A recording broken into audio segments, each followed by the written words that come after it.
Hello ladies and gentlemen, and welcome to the AMX 5120 review, the tier 9 French heavy tank.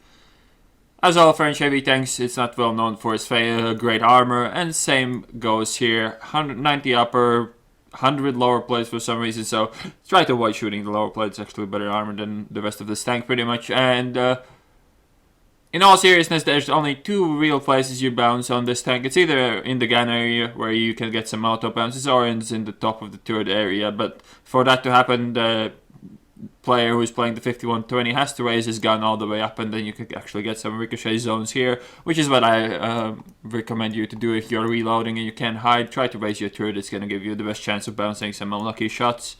Other than that, there's no real armor to talk about here. We're comparing it to the T-4E1 as it's the only other tier 9 autoloader with similar kind of stats. Lorraine is similar, but it doesn't hit for nearly as high as these two do. So when it comes to the soft stats of the 5120, it's actually not that horrible. When it comes to the hard stats though, the aiming time on is worse than on the T-4E1, not by much, and accuracy is actually better. So guns are quite similar. I like the 5120's gun more because of the soft stats are slightly better, and the gun has really nice penetration as well. But as you see, the soft stats are actually not that different. When it comes to mobility, better power to weight gets fucked with by the invisible stats.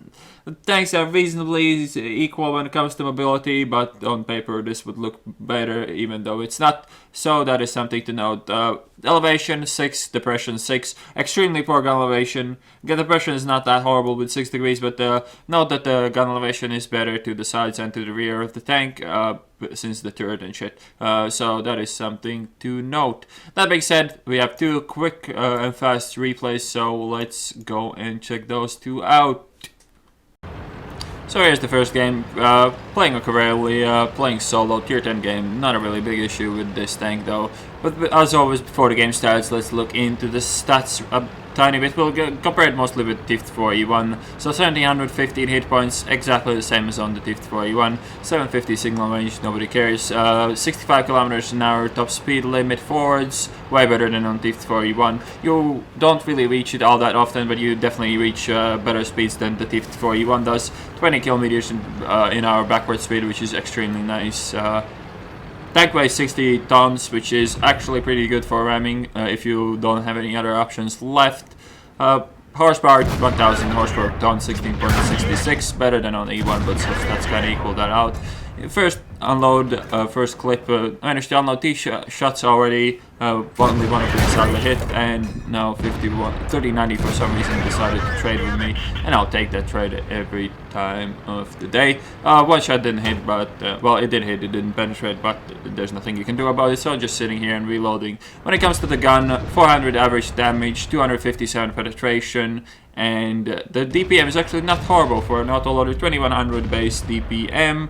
It is slightly worse than on T-4E1, but then again, it gets compensated by the huge difference in penetration between the two. So, accuracy 0.35, aiming time 3 seconds. On the T-4E1, 2.9 second aiming time with 0.4 accuracy. So, in my opinion, the gun on this is better. Where it struggles is the gun depression and elevation, where the E1 just seems way ahead of it. But that's pretty much all the soft stats there is to say about. So the basics of playing this tank are quite similar as basics of playing any autoloader. You generally don't want to trade against more than one target at a time. The first shots usually are exception. 140 arguably got lucky with the shot that he hit me with, and the 3090 would have been decent trade if I had to trade with him. But still. First clip was reasonably good, and now the second clip was pretty much free damage.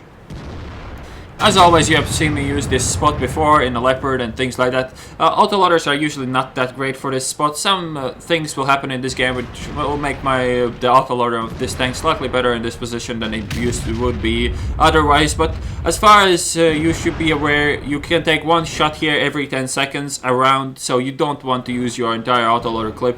We haven't spotted the Waffle, we haven't spotted the Akpanzer, so one shot and reload, one shot and reload. But since the 62A is spotted here, and he is the furthest one here. I'll take the chance that there's nobody else that could see me. It's quite risky, but in this time it pays off since the 62 gauge gets struck, and that's a really nice magazine. 1507 damage into a tier 10 medium. That is what you want to do with your mag. The reload of the clip is quite long, quite significantly longer than on the AMX 50B. It is around 35 seconds stock, so you can get it down to like 33, I would imagine, 34 point something. It is actually faster than on the T54 E1, but the reload between shots on this is significantly worse than on the E1 or any other American autoloader. It's 3.33 seconds, so when you shoot like a Gear 8 mediums, you have to realize that they usually reload as fast as 2 of your shots to leave your autoloader, so even if you do have an autoloader, be wary of just the amount of time it takes to reload between shots and don't be too greedy. Now, pretty poor focus fire here, but I really didn't have a choice. I couldn't really shoot that Panther after the second shot at all, so I had to take switch targets there in the middle, which is usually something you don't want to do. Focusing down targets in the autoloader is usually the way to go, but if you don't have a choice, you don't have a choice. As with all autoloaders, the 5120 has extremely high chances of carrying games. The sad part for me is that I have a shitty crew, so I don't even have one crew skill on these yet, which is a bit sad for an autoloader, but even then the tank has extremely high potential. It almost has the potential of a tier 10 tank, if not even more than some tier 10 tanks have, being a tier 9. Just because of the potential of the autoloader. As you can see, 5.5k damage done in the game is not even over, but this map, when it goes your way, it can be really easy, and this tank can commit to ruffle stunts quite heavily, with it just taking out tank after tank in every 40 seconds pretty much, and the early shots you can take, the early potential for this tank is really high as well, and that was my last shot of this game. Quite unfortunate to miss the kill there, but not like it really matters at this point anyways. Talking about the crew skills, the ones I would go for is 6th Sense, repairs on the rest of the crew, recon on the commanders, smooth ride on the driver, snapshot on the gunner, and situational awareness for the radio operator. View range 390 is good enough for carrying optics, especially if you can get one of those skills rolling for you, either the recon or situational awareness, and you should be fine. But still, I don't think binos is really worth it on this tank at all. So yeah. Coded optics all the way. So here's the end plate. 4062 experience earned with a double, ace tanker, high caliber, Confederate, 6283 damage done, 546 assisted. Can't really say that I carried this game. I just used the opportunities I was handed to in that game and took full advantage of them. I was in the position early and I didn't really stop to shoot till the game was over. So that's how you want to get that's the perfect scenario for the 5120. And now let's look at a game where you actually had to work for some of the damage. So here's the second game, playing on Siegfried line. I'm pretty sure this map is called. Playing solo once again. This time I'm top tier and there's a lot of lower tiers, so matchmaking this time is in my favor. And when you are top tier in these tanks, you have to make sure that you leave your impact on the game, otherwise your team might collapse before you can start working. And the thing with the 5120, which is the biggest difference between this and the tier 10 of AMX 50B, is that you don't really have that high DPM. You can't really afford to sit still and do nothing for the most of the game and then come out and in a matter of like 40 seconds do 3k damage. This tank needs way more time than that, and so you want to play a bit more aggressive with this. Again, don't have 6th Sense, did get spotted there, almost 100% sure of it. And looking for my first shots, there's obviously, if you have seen me play autoloaders, you know where I usually like to sit here, and those are some easy shots in the street. I think I'll only get one though because he's leaving. I did get 2, but the second one didn't pen. I don't really regret shooting that though, because it had a chance. Small gun on the Conqueror, so I can just go out and trade with my ass. You can just tell by just how silly it looks, the stock gun on the Conqueror. And this pocket is a nice place to reload. That is always what you have to think of.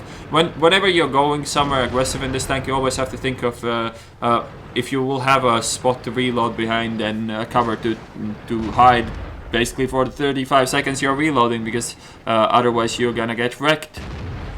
Disclaimer before you try this position in every tank you drive, this spot has a success rate of around 40 to 60%.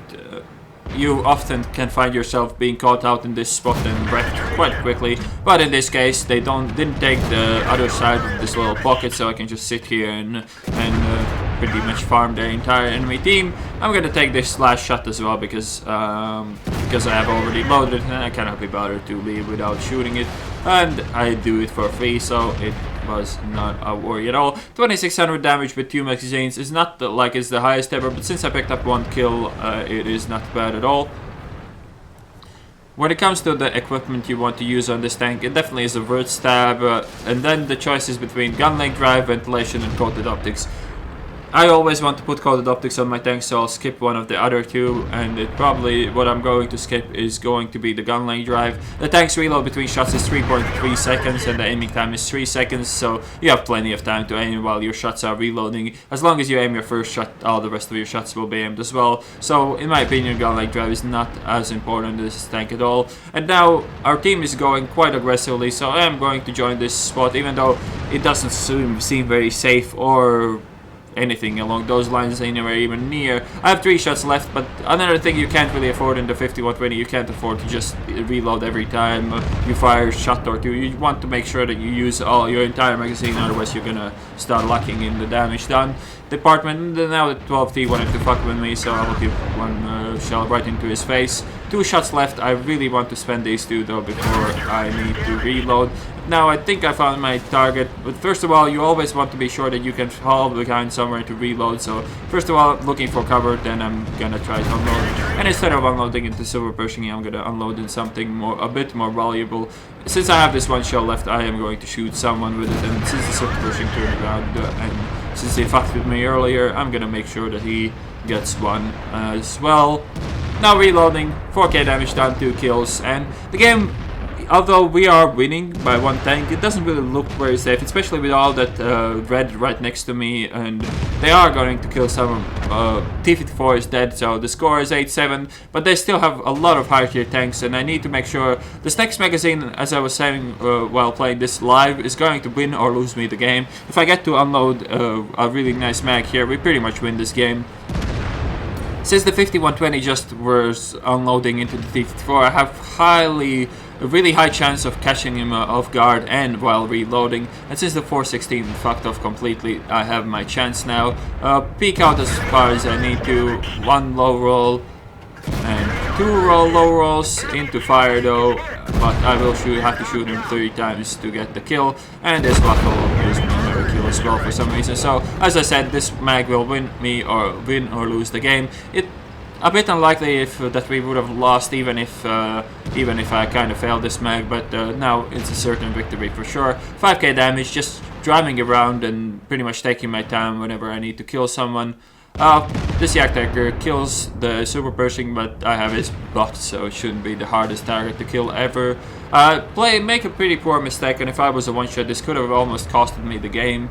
But since I have so much health, it doesn't really matter at this point. Instead of trying to go completely around him, I actually took my time to try to shoot him from that position I was in, which was a bad decision to make, but I get away with him without even getting shot, so it's, I guess, not a big deal at all. T-30 gets struck, but he has a repair kit, so I should be able to rush the 416 before he gets away. And that's my AMX gone. AMX can get damaged quite a lot this tank, but he gets killed and I don't get to shoot him. Even though this was lower tier matchmaking, I had to work for my damage quite significantly more than in the last game. Last game I was just sitting in one position and pretty much unloading into people that were going into my gun. This time I actually had to work for it. So here's the end play, 2019 damage done, high caliber, ace tanker, 6,257 damage done, 0 assisted this time. Again, 20 shots fired, 19 penetrations, pretty similar to the last game, but in this game I had to drive around and look for my damage way more. Managed to catch out the Conqueror that was stuck quite nicely at the start of the game. That was quite important to take out their tier 9 like that. And that's really what you want to do. You want to catch the enemies out where they're not expecting you, and even when they are expecting you, you can trade 1 versus 1 with pretty much any other tank in the game as long as it doesn't have an auto-loader, or a better auto-loader than you do at least. So yeah, that's my thoughts on the 5120. Really capable tier 9 heavy tank, and one of my favorite tier 9s actually. So yeah, I hope you guys enjoyed this review, and I will see you on the next one.